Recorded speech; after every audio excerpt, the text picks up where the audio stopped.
seems like it's a heavenly experience to experience the eternity. It seems to reinforce the psychosomatic entity so it can participate on the historical level and still experience the understanding. Well, you probably know Merciliad's book Cosmos and History, where he draws the distinction between sacral and profane time. And he says profane time is historical time. Sacred time is all time in a sense. And he says ritual is the way you move from profane time to sacral time by reproducing these paradigmatic, this is his phrase, these paradigmatic movements and activities. You cease to be who you are in a historical context, and you become instead Vishnu or Maitreya, or in other words, you become an archetype. You are subsumed into it. And this is the technique, for instance, of the Anuttara Yoga Tantra. And many of these higher yogas of visualization is you are asked to imagine that you have become the god, and that your eating utensils and your personal effects are the eating utensils and personal effects of a god, that you mandalize, if you will, profane space and time, and thereby make it sacred. And I think the whole fascination with the archaic, which characterizes the 20th century, is because of this wish to return to sacral time.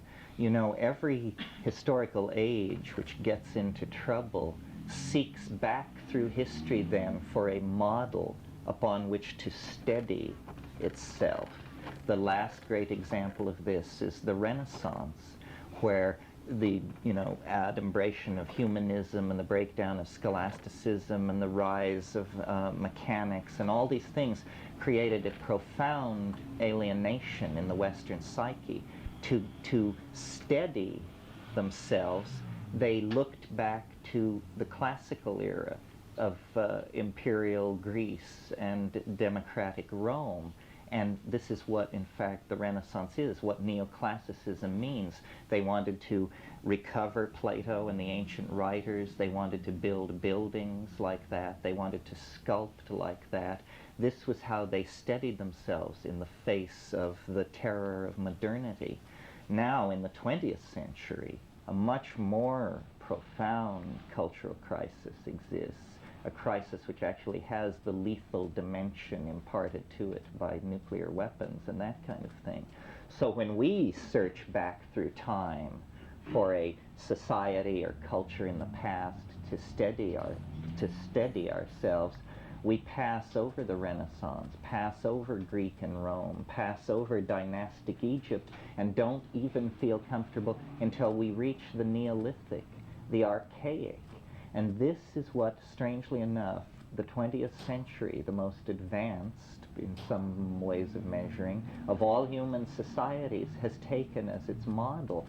This is why the unconscious is the major theme being developed in sociology in this century. We are fascinated by the unconscious.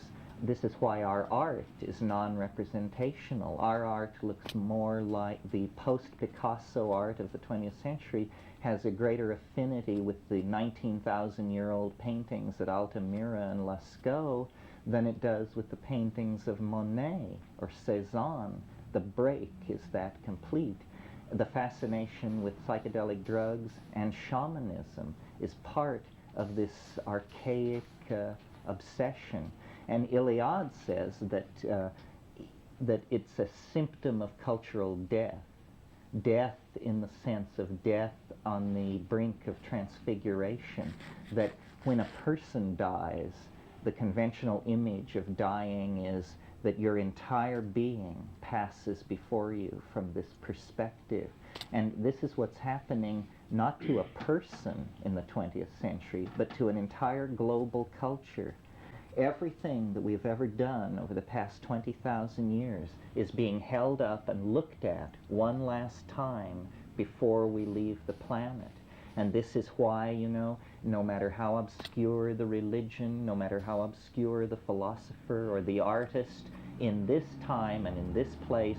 His works have all just been issued in a new translation, in a 12-volume annotated edition, because we are frantic for answers. We will read anybody, you know, Kabbalism, Taoism, Marxism, the funerary rites of the Egyptians, the codices of the Maya, the Voynich manuscript. We want to know if anybody ever, anywhere, found out what was going on. And this is like the fevered state of a person sinking into death, you know. And it is one of the symptoms of the transformation that is ahead of us, because I think we'll take very little with us to the stars. I mean, possibly only our imagination.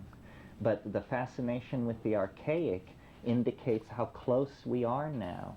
The ideals of shamanism, the superhuman condition that all human beings once possessed before the fall, not the fall of Christian theology, but the fall that all shamans believe happened. Almost all shamanic cosmologies believe in a superhuman state before history that was somehow lost. And so this is what the adventure of the 20th century is, with hallucinogenic drugs and super chemistry and computers. We will recreate and go beyond the shamans of the late Neolithic. Yeah. But is that superhuman state that they refer to in all their myths of an archaic, earthbound type of state, or do they see it as something beyond, not of the earth? No, I think it wasn't of the earth. They say very clearly, you know, the superhuman person travels the Milky Way. We've been to the moon, we know Mars, we know all these places. It's very hard to determine what they're actually talking about. I mean, there are those that pursue the earth ways. You mean the descent, into the bowels of the earth. Communicating with plants, Right. animals, rocks, and so forth, environment, and weather making, weather predicting, that kind of stuff. And then there's other kinds of sky ascending things. This probably depends a lot on the plant and the situation, of course, you know. I mean, some places on the earth, like the Amazon and the Central Asian steppes, are sky places. The sky is everywhere. It's so huge, so constantly moving. Everything else, other places like Tibet and places like that, are earth places. There's so much earth in Tibet, they had to pile it up. Yes, you have a valid point. I think that we in this room are on the right track, in the sense that we almost always speak of shamanism in connection with these hallucinogens. We've found the institution that gives meaning to all this. We now simply have to figure out how to adapt it to our needs. I have a lot of problems with the way pharmacological consciousness is developing, because very good people like my friend Alexander Shulgin and other people, keep developing drugs in the laboratory. And this really complicates things, because there's a huge number, perhaps, you know, thousands of these things. And I certainly don't have time to take all of them. And I certainly don't want us all to not be able to communicate because you're a 2CBer and I'm an RD232er and you're into something else, and that we're just fragmented into syncretic drug taking where we can't communicate. So I think that the educational failure that has taken place is that, at least in the area of hallucinogens, the connection to plants has not been enough stressed.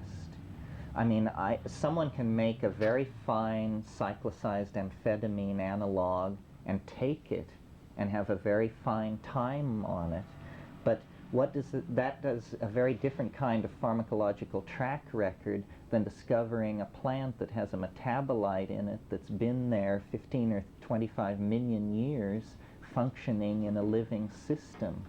So though it's parochial of me, some people think, and self-limiting, I prefer to stick with the plants. I think that's the balancing point that you need to touch, that there are an infinite number of glues, gases, liquids, and anesthetics and things which push you one way and then another.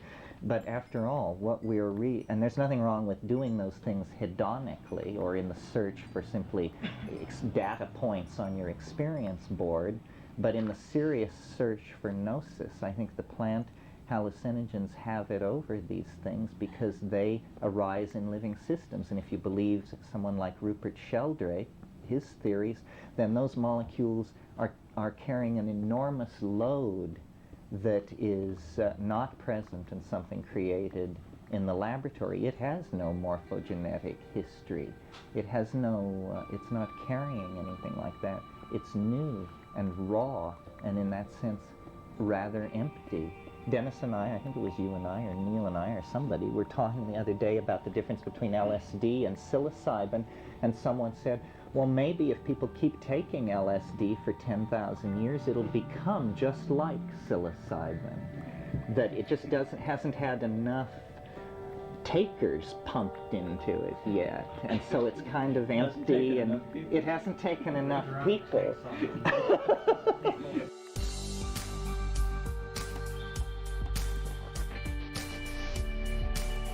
Busy.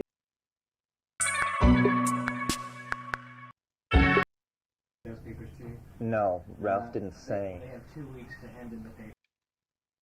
Class. Be used.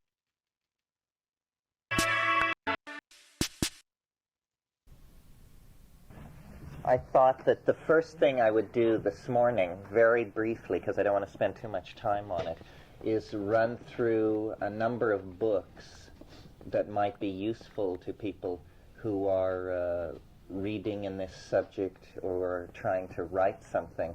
I don't know what the status of it is, but I noticed in the contract I signed with the Institute, I agreed to read any papers anybody wrote for this class. So if you have something on your mind that you want to put into writing, I'll certainly read it and comment on it. Dennis, are you familiar with how they're going to get those papers to you? No, Ralph didn't say. They have 2 weeks to hand in the papers, and then probably 2 weeks from tomorrow they'll mail them to you, along with these forms that you just sign your name to after you've read the papers and graded them. And I think everyone's passed fail here. I don't know if you're getting a letter grade, so it's... So shall I then say, give out my home address and say send a paper there, or will it go through the Institute? The papers will come here initially, and the Institute will... Oh, and then Ralph will send them to me. Yeah. Okay, so that's fine. And this is by no means all of the books on the subject, or even some of the most important ones. I just pulled these off my shelf, and then I stopped pulling when it got hard to carry the box.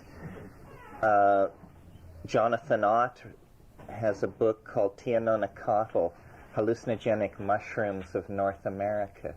If you're interested in the taxonomy of the mushrooms which occur in North America with pictures, this is the best source available. It's not a perfect source, but it's the best available. A very important conference was held in San Francisco in 1967 called the Ethnopharmacologic Search for Psychoactive Drugs. And those papers were for years, and may still be, available from the U.S. government printing office as a book of the same name, edited by Daniel Ephraim. And it's a real bargain. I think it's $8 from the U.S. government printing office. And a large portion of this book deals with either ayahuasca or the DMT snuffs. So this is a good one. Most of the books I will mention, if not all, have very large bibliographies themselves. Much of the literature of hallucinogens is not in hard cover. It appears in journals and is available as reprints. I have filing cabinets full of articles at home. I just didn't want to dig into that because it's overwhelming for a course of this duration. This is Mircea Eliade's book, Shamanism, The Archaic Techniques of Ecstasy, that I mentioned yesterday. It's available in paperback, I think, as well, for $9 from Princeton.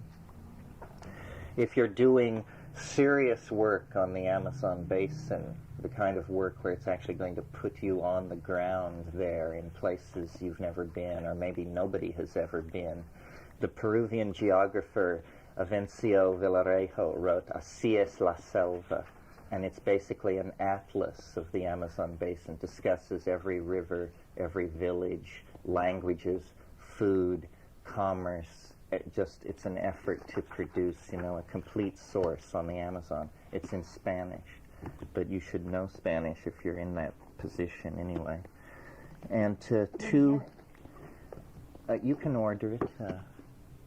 2 books that are very interesting, especially to people who have a psychoanalytic bent and a fondness for Freud, if there are any such people still with us.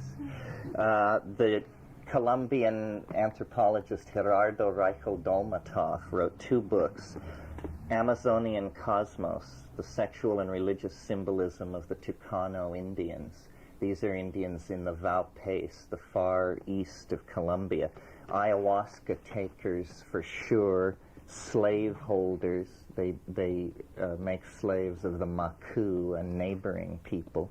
And very interesting Freudian exposition of their cosmology, which he followed with the shaman and the jaguar, which is specifically then about ayahuasca among the Tucanoan language group people. Very interesting. He's controversial. He's persona non grata in Colombia because he has led the fight against the displacement of the Indians. A very interesting person to talk to. As long as we're on South America, this is a very good book, The Witch Doctor's Apprentice by Nicole Maxwell, who's an extraordinary person. The last time I was in Iquitos, I spent most of the time in the city with her. She's now, 78 years old. She's been in the Amazon since 1948. Before that, she worked for what was then the OSS, now the CIA, as an expert on Asian hill languages. She was married to a general and divorced him, and she's an absolute maniac on the subject of the medicinal value of Amazonian plants. She's the only white person I've ever known who convinced me that they were actually comfortable in the jungle. And she will go still. She will just take her hammock and go if an Indian drops by her place with an invitation. And she's very far out lady, a hard drinker.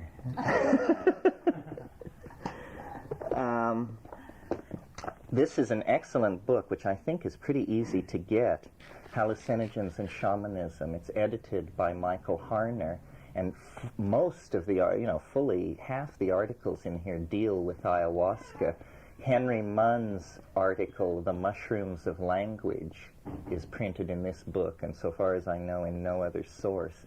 And it is one of the most astonishing things ever written about psilocybin mushrooms. This is very good. Most of these are like surveys. Another survey, all by one author, is Hallucinogens and Culture by Peter First. This is certainly one you should assimilate. There isn't that much on this subject. It's very easy to read most of the things, at least between hard covers. It's keeping up with the journals that is problematic. This is another anthology by Peter First, Flesh of the Gods.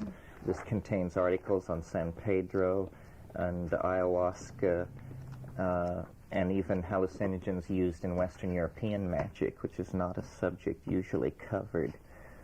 This is William M. Bowden's book, Narcotic Plants, and he's at Cal.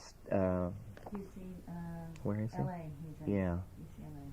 Botanical. And he's interesting because he has a much broader definition of hallucinogen than most botanists. So his lists are far longer than anybody else's. So if you want to get into the debatable ones, why he discusses most of them. There are a lot of good color pictures in that one.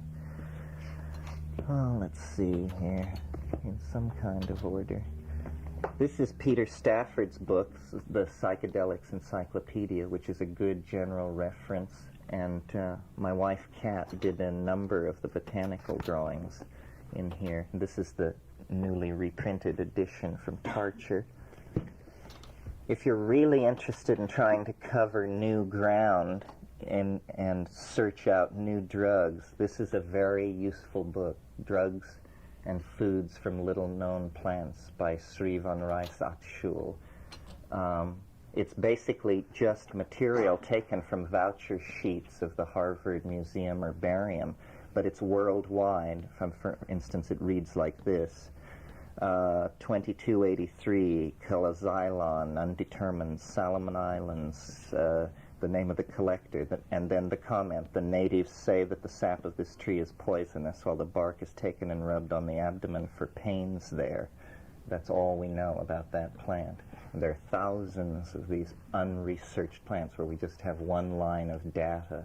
And, you know, some are listed as hallucinogenic but have never been chemically looked at. I guess the professor emeritus of hallucinogens, the reigning pope of ethnobotany, is Richard Evans Schultes of Harvard, who wrote The Botany and Chemistry of Hallucinogens.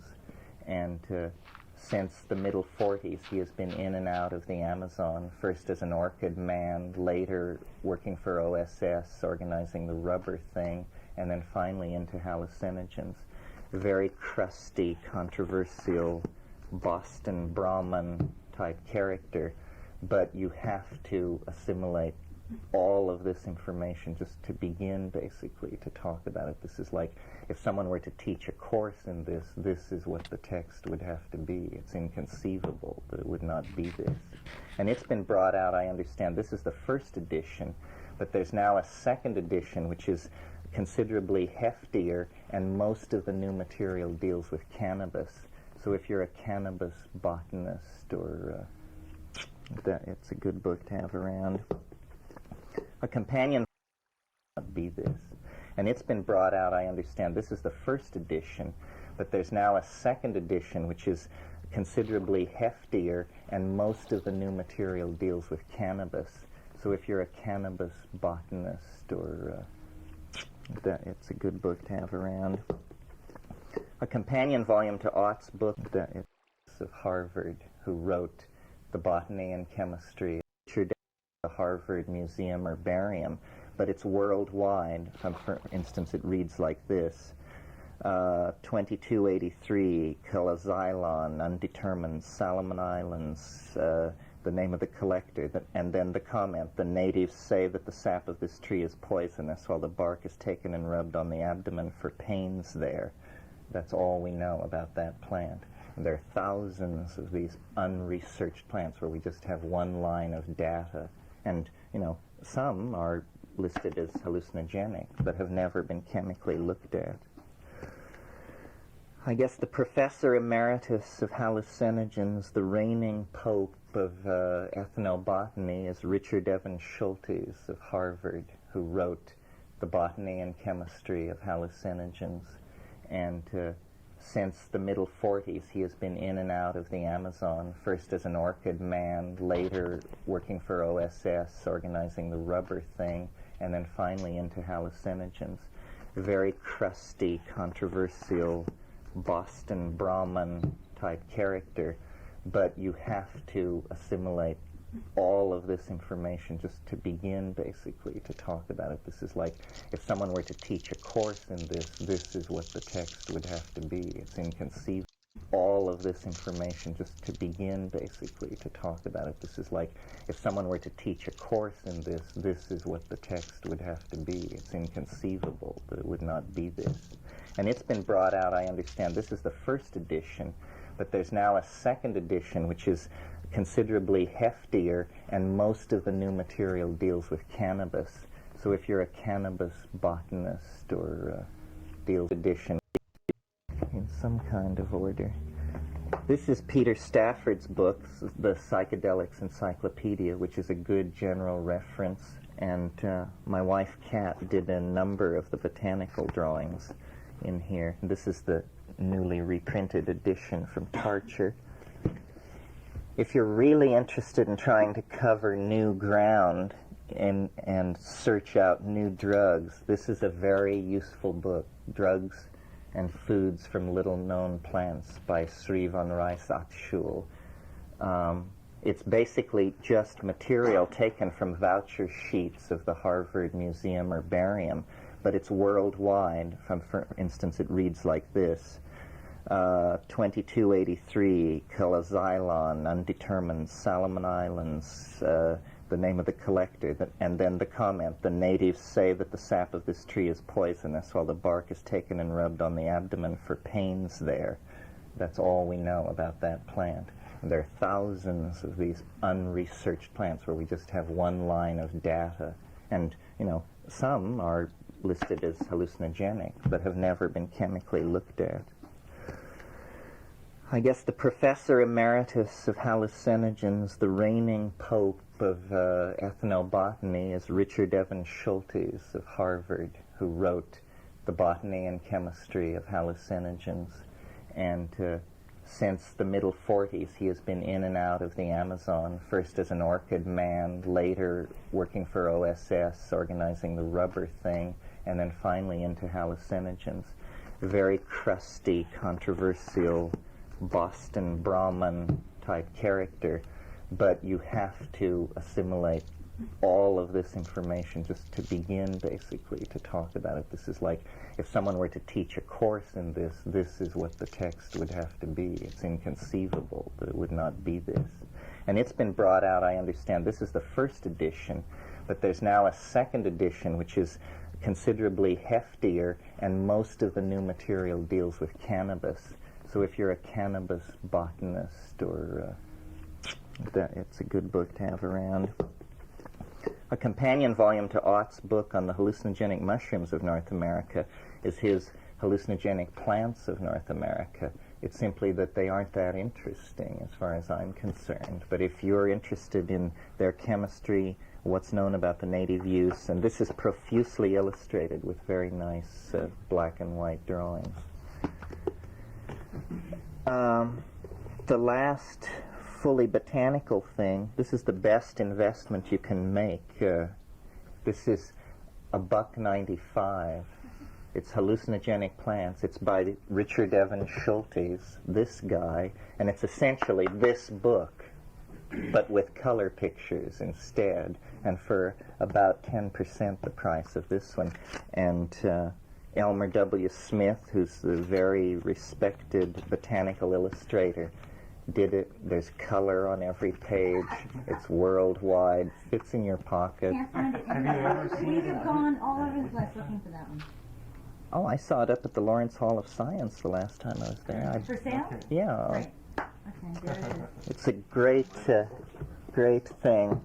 If you're interested in home cultivation, this book is out of print, but we're trying to get it back into print. This is the book my brother and I wrote in 1975 on home cultivation of Stropharia under the names Oss and Eric, just to keep the nut quotient under control.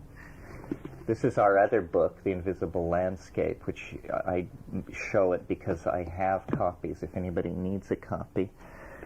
This is an old book, but considered to the chemistry of hallucinogens what this is to the botany. This is Hoffer and Osmond's Hallucinogens. And there is data in here you will not find anywhere else. I mean, where else can you learn about a liquid hallucinogen that you have to drink 8 fluid ounces of it to get loaded? And all kinds of strange lines of research that were closed down in the late 60s are fully discussed in here and then never taken up again in unclassified literature. So this is kind of before they slammed the door, if you read between the lines in that book. The person who started me on psychedelics, I think, would have to be Aldous Huxley and The Doors of Perception. All of his writings on psychedelics, including personal correspondence, is in this book, Moksha, The Psychedelic Writings of Aldous Huxley. And I really don't think anybody has surpassed him as a phenomenological reporter on the psychedelic experience. I often think how different the 60s might have been had Aldous Huxley been the point man instead of some of the other people who took up the slack, perhaps, because he was very much a gentleman, and his approach, his idea of how the psychedelic revolution should be launched was that the drug, speaking now mostly of LSD, should be taken to exceptional people, you know, diplomats, writers, artists, scholars, and that exceptional people, that was his strategy, rather than mass release to the 14 to 18-year-old population. Who can say, friends?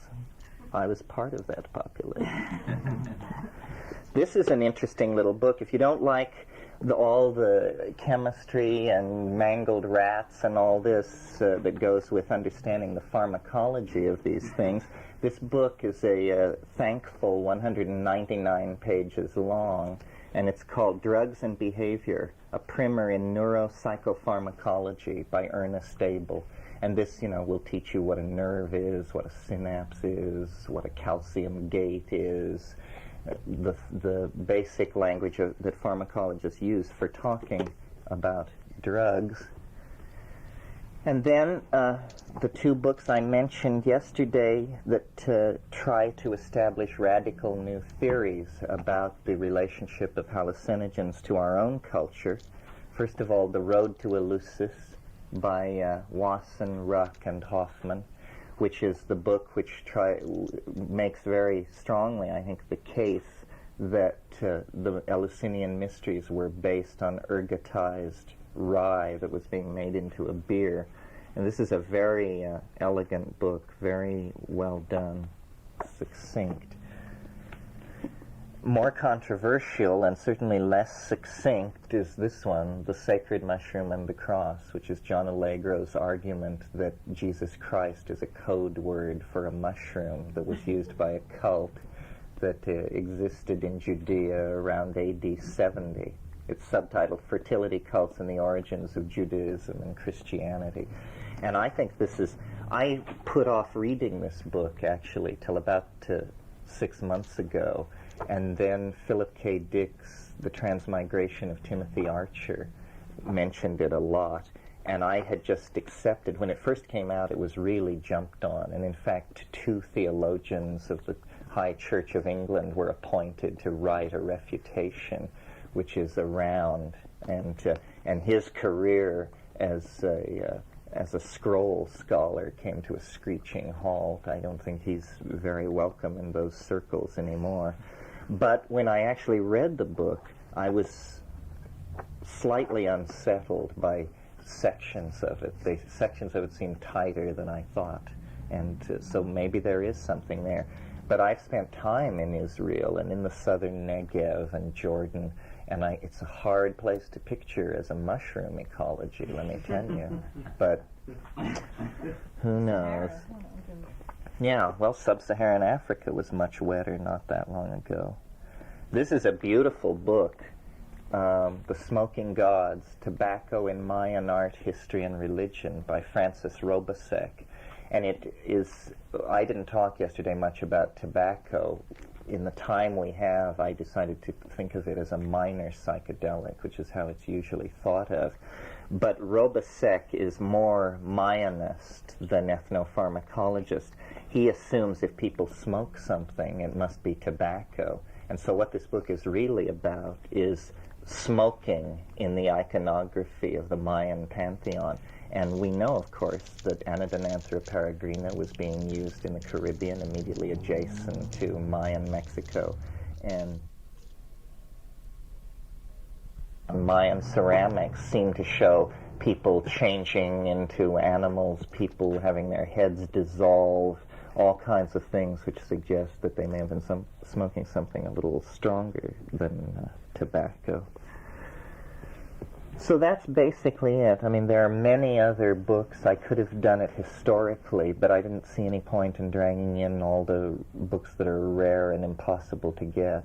There's Louis Lewin's Fantastica, which was published in 1937 and was essentially in English. It had been published earlier in German, which was basically the first book to discuss inebriants and intoxicants worldwide on a case-by-case basis. It's the first printed, it's the first reference between hardcovers to Banisteriopsis campi, and there are discussions of solanaceous drugs and all that sort of thing. It's a subset of the rare book industry, rare books on drugs, and a place to probably put down a lot of money. But if these books are gone through and the bibliographies associated with them gone through, I think you'll probably be pretty well grounded. Although what you have to realize is that when you know all of this stuff, it's very shaky.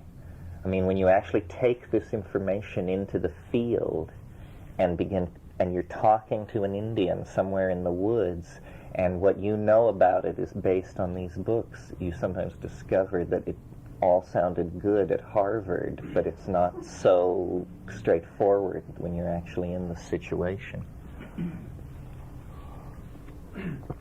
So the plan for today, I think, is I think people felt that a break at noon for lunch was slightly early. So I thought maybe what we would do today is break from 12:30 until 2, but the last half hour we'll show the film on ayahuasca called Don Emilio and His Little Doctors, and that way if anyone needs to take a longer lunch hour, they can leave at the beginning of the film, which I think is 22 minutes long. Then my brother will come in after the break and discuss the new findings on these orally active tryptamine hallucinogens that came out of the expedition in 1981 that we did down there, where we collected all these samples and got all this data and actually significantly advanced some of the ideas about how these things are working. And that'll be a heavy hit of chemistry, and I suggest full cups of coffee at the beginning, since it will also be the beginning of the afternoon session. Then after that, he'll probably talk for 40 minutes or so. Then after that, we'll discuss his presentation if you're interested, and then all the any other issues that have arisen out of that. What I wanted to do this morning, I can lecture more and take up pretty much where we left off yesterday. It seemed to sort of finally get cooking in the afternoon when I became less concerned to convey data and more concerned to convey points of view. But I wonder what kinds of questions it all has raised for you, and if we can talk about people's concerns this morning, if there are any questions that arose overnight or anything like that. I started thinking about some of the statements you've made about language and how language creates reality, and was something that just reverberated in my mind. That language creates reality. That I didn't fully grok what you were saying. well, it's a hard idea because it's being conveyed in language, and I don't think language wants to give away its secrets. When you start talking about how language creates reality, it's like talking about the Duchess's underwear. It's hard to make progress because people sense that there's something funny about it. The notion that geography is the most solidified form of language, and that human speech is somehow the most ephemeral, and that this is an even spectrum. It seems like a poetic metaphor because we can't quite grasp it, I mean, if the world is made of language, why can't I describe a white Cadillac and get into it and drive away? And I'm not sure what the answer to that is. I mean, maybe you didn't describe it well enough. Maybe white Cadillac is not a sufficiently dense enough description for the white Cadillac to appear. Certainly, you know, by a very complicated process, white Cadillacs are produced through language because they begin as ideas and then are translated through a tooling up process and the formulation of parts and assembly and all this. That's what I meant yesterday when I said that culture, people talk about cultural evolution, but that's really only the reflection of linguistic evolution. So that, you know, the whole growth of humanness has been the ability to say more and more clearly certain things. I mean, we can only discover new things about the world to the degree that we can force language into new molds. So, and like I often wonder, you know, what it was like for people before psychoanalysis when they tried to think about their sexual drives and their wishes and desires. It's very odd. I think it's so interesting, the scene in The Brothers Karamazov where the father is torturing his mistress in this sadomasochistic situation. But it's all, you know, this was a novel written before Freud. And so you can tell that Dostoevsky, he senses something about this. He senses that he wants to say something about it, but finally it just eludes him. You know, he has to wait 25 years for someone else to invent the vocabulary so that his intuition can be crystallized. And that's why I think, you know, that the feedback loop is very visible in psilocybin, because it does something to language. I mean, it accelerates the evolution of language on an hour-to-hour basis. And so if the conquest of reality is the evolution of language, then drugs which synergize that are definitely necessary and perhaps sufficient to that process. The thing that psilocybin does is very interesting. It begins simply as clarity, which allows you to say what you mean. And then it moves into allowing you to say what you mean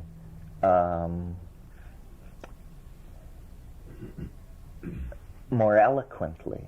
Eloquence becomes some sort of like a Platonic ideal being realized. And as long as you're only eloquent to a certain degree, people don't freak out. They just think you're a good speaker. But if you pass beyond a certain point, they say it's charismatic. Then if it continues to intensify, it begins, I don't know what lies beyond charismatic, but it becomes, you suddenly realize, my God, something's happening to this person. They are having a linguistic conniption fit. And who knows where it will stop, because from charismatic it goes by who knows what process to glossolalia. It passes out of the dictionary language and becomes a direct tonal experience. This person is rearranging your molecules of your memory store or something with sound that is transcending meaning. And then, as I suggested yesterday, theoretically, if this could be carried further, eventually the word would be made flesh. They would begin to make objects. They would begin to no longer make pictures in your head, but make pictures in the air in front of you. And, you know, if we just throw open the process to its logical conclusion without concern for physics, eventually, apparently, you would be able to condense an object. And we're asked to believe that someone actually did this in the creation of the universe, that the universe is some kind of word uttered from some higher level, and that the reverberation of this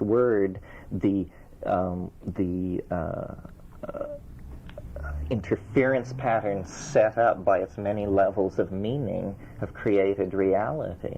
You know, Jewish mysticism takes these kinds of ideas very seriously and talk of a lost letter, that the reason the whole thing is so screwed up is because there's a lost letter. And if the letter could be recovered and put into the Hebrew alphabet in its correct position, then the tetragrammaton, the Torah, not the scroll of the law, but the thing of which that is a reflection, would fall into phase, and everything would be hunky-dory. So this is really the edge of my thinking at the moment. I just keep pushing against it. It's like digging a hole in marble with your teeth. You don't make a lot of rapid progress. Tied up to the notion that the reality is made out of language is this problem of how reality seems suffused with artifice. Not the reality that physics describes, or that sociologists describe, or that any science concerned with mass phenomena and large numbers describes, but I mean in the day-to-day experience of your own life. It has this peculiar plotted quality, you know. It seems to come often to the surface in love affairs and things like that, that, you know, you can be aware of hundreds of people, and then you can become aware of a single person and notice that their station in life, their condition and situation makes them forever beyond your reach. But then somehow conditions arise, unusual situations, dynamics seem to enter from beneath that change the situation around and deliver them right to you. And you say, you know, this is weird, this is like a book or a movie. And then it goes away and doesn't. But this artifice that has invaded reality is, I think, the clue to the fact that it's language. And so it's like a book. I've said recently that reading is to life as life is to death. In other words, that literature, let's think of the remembrance of things past, a massive condensation of personal and interpersonal reflections and relationships. It is like a one-dimensional universe or something that comes to life when it's read by people at our level of the deployment of being, but yet we notice that we seem to be like characters in some kind of massive cosmic manuscript. There isn't simply physics ruling what's happening to us. There's also, you know, irony and wit, and the conceits of literature seem to rule our lives. And this is very weird. I think people like James Joyce understood this. I'm not sure it's a perception you can live with or do much with, but it's very strange. I would like to replace physics with literary criticism as the centerpiece of the sciences. And that's sort of a facetious way of saying what we need is a description of the world that's true to our experience. We have these descriptions of, you know, photon-phonon interaction and what happens to the intermediate vector boson when it encounters some other kind of energetic particle. The only problem is this all fits together, but nobody has ever seen these things or knows where do they come tangential to keeping your second marriage together, you know. These are the important questions. And science isn't answering that because it's only interested in these phenomena which are so low grade that they can be repeatedly triggered and always will make the meters read the same way. And yet, you know, love affairs, the evolution of dynasties, the fall of empires, political intrigues, tax evasion, these are all things which completely evade the laws of physics in that way and are much more immediate for us. And psychology, I hope, is dimly hoping to be able to eventually do this, but it's not clear that that's the right approach. Psychology, by taking the ology upon it, lines up as a subset of the Church of Science. And what it may be necessary to do is have, a kind of a new aesthetics of being, so that we can talk more about this. We just dismiss it as coincidence, and say, well, that's coincidence.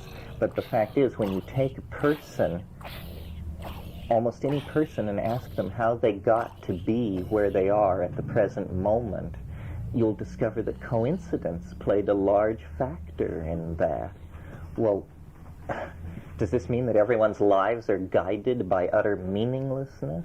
Or does it mean that we have misperceived coincidence and that it is actually the input point for higher order programming that is sort of, you could say, formatting what we input into life, is being formatted by this higher order set of assembly commands that we call coincidence because it seems to move us around so arbitrarily. Yes, I don't know what to do about all this. I mentioned yesterday the thing about how I didn't particularly want to change in titanic dimensions, and then someone else brought it up later, and I thought about it last night driving home. And I've said this, I think I've said this publicly before, but I'm not sure. The thing is, you see, that we spend a long, long time looking for the answer, pretty much in the faith that we would not find it, but that there was something inherently noble about the looking. It was sort of Thomas Aquinas' idea that the moral life is its own reward. Meaning, if you're a good person at the end of your life, you don't get a prize, but at the end of your life, you look back on your life and see that being moral actually made you happy. So it's its own reward. We are, trying to grapple with what it would mean to realize that we could take control of our lives with language.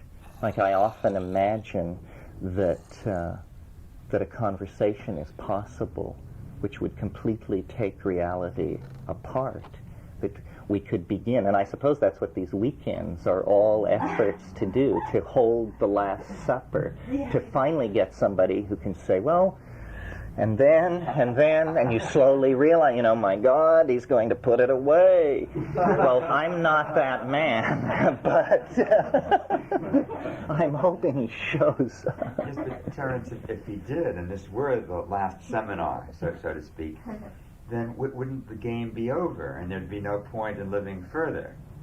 And as long as there's another seminar to look forward to, then life does have a purpose, and we go on.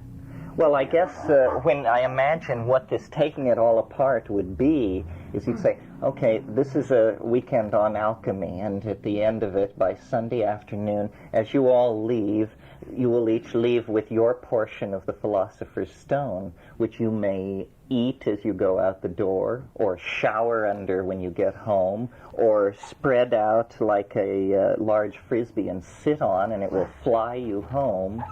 Or, in other words, you will be given a piece of this translinguistic matter which obeys the laws of imagination and signifies that we have passed the transition point, that we're now living in the year 0 plus 15 minutes. And because the new ontological thing has now entered the world. So it isn't really like a collapse of the state vector. It's like the emergence into it of the transcendent object, which we all sense. It's just that we can't quite see it yet, and we're always looking for it. It's either in the mountains, or in the future, or in the dream, or it's somewhere. We sense it. But finally, you just confront it if you're very, very lucky. That's sort of what I think of the flying saucer as. The flying saucer is, you finally confront it. The spiritual object emerges. That's why I used to say, if you've seen the flying saucer, you're saved. In my brand of Pentecostalism, this is the kiss. If you've seen the saucer, it means you'll see it again when you die. It means, because what it is essentially is it's a vehicle waiting for you. And if you die and you don't have one, big trouble. So seeing the saucer in life means, that it's okay. It's the anxiety about that can fade. And it's interesting how many higher religions have the metaphor of the vehicle. Buddhism talks about the triple vehicle, and shamanism talks about the drum as the vehicle, and soul flight is flight as a vehicle. Justin, the patristic father, thought that the resurrection body would be spherical. I mean, he taught this, and it was just, heathen controversialists just heaped scorn on it, and his notion spread alarm among all of those people who agreed with him, because it seemed so insupportable and crazy that the resurrection body would be spherical. He felt it had to be spherical because that was a perfect form. But it's interesting how, Jung has discussed how these round, the rotundum, the rota, the spinning thing, the spark, the scintilla. In fact, it's sort of hard to find, but I guess it's in the collected works. In 1948, Jung wrote a very interesting book called Flying Saucers, a modern myth of things seen in the sky. And really thinking about flying saucers has not advanced much past that. He correctly recognized it, I think, for what it was. Any other? I have a question. I heard you on the radio, and I think, if I remember correctly, you said something about that it's your faith that man's nature is essentially good, and that in order for us to leave the planet and go into space, that we must collectively realize that somehow. Otherwise, we're going to spread disaster everywhere we go and cause problems just like we've caused on the Earth's surface. And I wanted to ask you if that's a correct statement of your feeling, and if so, how you could come to believe that that's true, and that it wouldn't. You mean, why do I think man is good? Well, it has to do with us going into space and just not having it be another Star Wars. Right. Well, this is what I was trying to say a few minutes ago, and lost the thread and had to fake it for a minute. It's this matter of the solution. For many years, we sought the solution with the faith that we wouldn't find it. And then it seemed to me that we found it. And that from then on, the problem has been facing the solution, coming to grips with it, realizing. And for me and the people that I seem to spend a lot of time with, it was the psychedelic experience. And I really see it as an anticipation of space, or like the inner resonance with the outer fact of space exploration. Very few people have been to the moon, and a surprising number of them have come back touched in some strange way. And I think that it's simply, maybe it's the image, maybe it's something as simple as that to see the entire Earth at one time actually changes you, that you can't come back for it, that it's on a very deep level, but you finally get the message. I think that it's a psychedelic environment, It's like mine, and this is what I always say about space. You see, the problem is that we are obsessed by the imagination. And throughout history, we've been obsessed by it, and our obsession with it has caused historical time to come into being. And we've learned more and more about energy, to the point now where the imagination has actually become a lethal force directed toward ourselves as a species and toward the entire ecosystem of the planet. Our musings have led us, to the hydrogen bomb and all of these things. So we have become an anti-terrestrial force. If we do not leave, we'll blow up the joint. We have become a bull in a china shop. And yet what it is that we want to do is, we're like coral animals. What coral animals do is they gather calcium from the sea, free atoms of calcium, which they then fabricate into their architectonic structures, which they live in. And this is what we do. We gather unorganized raw materials, and we mold them, hammer them, and forge them into ideas. Automobiles, skyscrapers, computers, telephone systems, everything. All, and it's very bad for the surface of the earth. It releases all these toxic byproducts. We have to go now very deep into the beneath the surface to bring up the heavy metals that we need. These heavy metal wastes are poisonous at the surface of the earth because atmospheric chemistry requires centuries to reduce that kind of stuff. Yet in space, all of these things go on much more easily. Space is like what you see when you close your eyes in a dark room. It's a place where ideas can be put. Ideas miles long, you know. Ideas that, the largest machines that we can conceive of are 2 or 3 miles in diameter, things like the Tevatron at Batavia, Illinois, and the thing at Stanford. But these are tiny, tiny machines. We are, and also technology on the surface of the earth operates under the constraints of physics.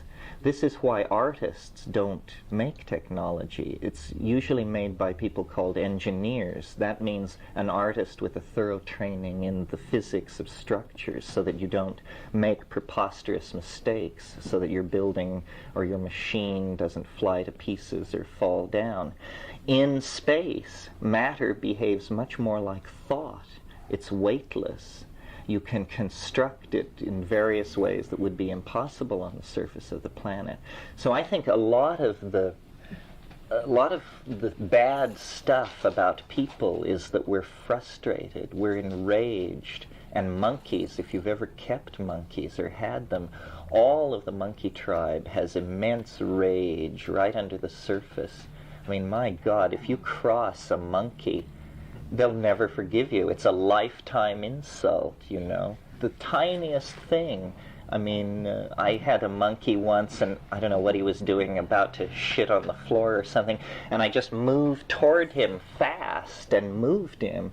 And, you know, it was 6 weeks of politicking and special little gifts before he wouldn't scream and cover his face and run every time I got near. And the whole tribe is very highly strung. And so we feel great rage. I mean, why do there have to be poor people? Why do there have to be generals and slaves and all of this? It's because we can't make our societies work right.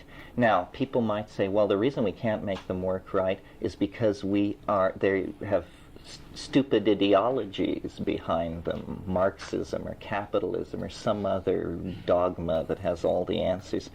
But I don't really think that's true. I think that the major social theories in circulation today, socialism, Marxism, capitalist, industrial democracy, probably all would work if they were operating in the absence of 2 things, each other and gravity. And it's that, you know, the constraint for space, the limitation of resources, and then just the constraints that atmosphere, gravity, and wind impose on our civilization. We can't do what we want to do. What we want to do is be angels and go to the stars and create comfortable, human, well-lit environments for everybody. But I don't think it can be done on the planet. And this is the major transition that's taking place.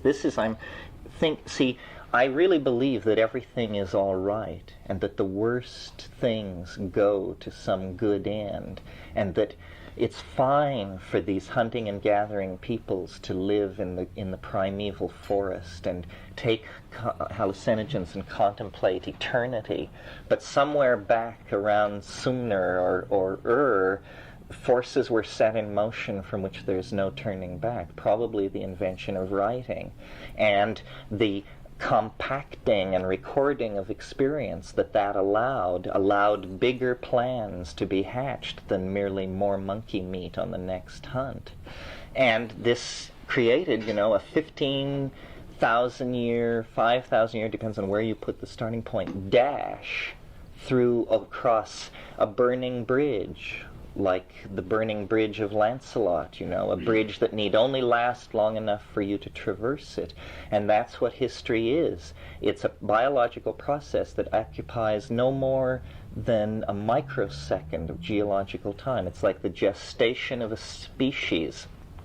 From the point of view of geological time, the acquisition of language is followed by the acquisition of starflight. Nothing else can be seen in between because it's so squeezed together in time. And yet we're living out the moment between language and starflight, the 15, 20,000 year moment. And it is crazy because to have starflight, you must understand things that can destroy you completely. And here we have, screwball religions, political systems, the monkey hindbrain, all of these things. It's like H.G. Wells said, it's a race between education and disaster. But the goal is visible and happening in our lifetimes. The narrowest evolutionary selective neck that man has gone through in 20,000 years is right now. And it's the people who get to space who will survive and who will leave behind the lethal political and social processes on the surface of the planet, which we all hope straighten out and fly right.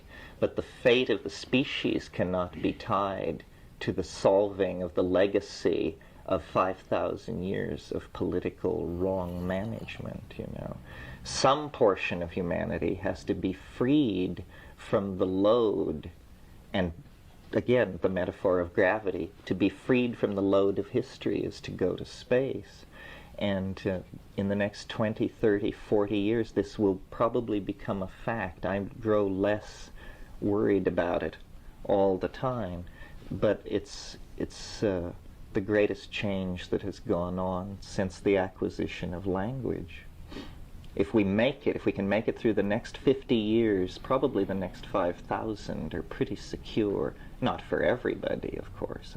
History is littered with appalling horror, but survival of the species, I think, can be secured for a long time if we can get through the next 50 years.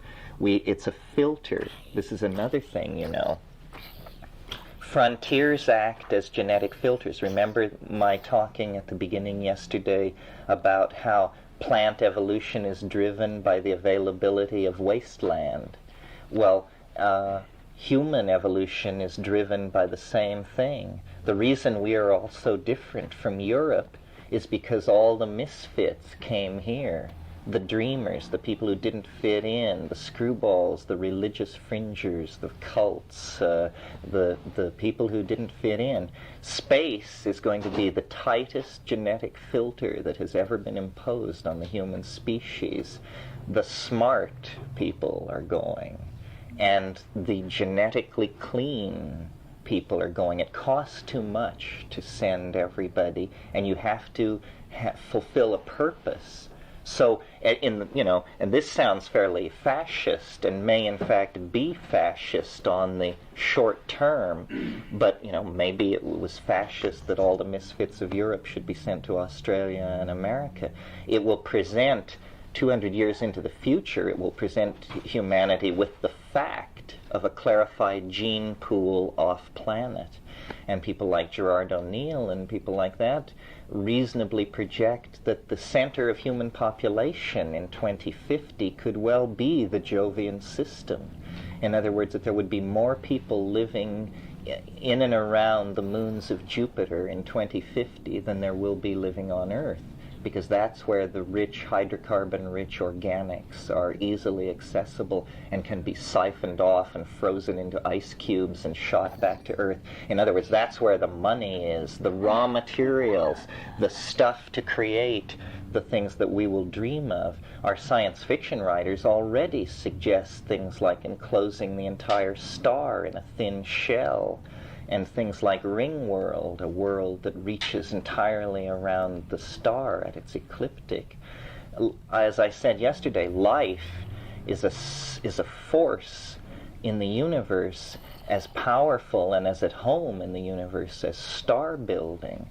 And we're just at the beginning of it. I mean, who knows what you can do when you really get focused and out there. I mean, we have possessed the gasoline engine for 100 years, atomic fusion for 50 years, DNA for 35 years, the microcomputer for 8 years. I mean, the curtain has yet to rise on what it is that human civilization will make of itself. All this is prehistory. I mean, I have to ask a question because I'm getting a negative response about some of the things you're saying. do it. How is, as you envision this movement out into the planets, how do you see it moving outside of the context of exploitation? Any different than the way we've exploited other countries on this planet? Well, it isn't a, no, see, this was, the original conception was wrong. We're not going to other planets. Other planets are probably as big a bore socially and politically, potentially, as this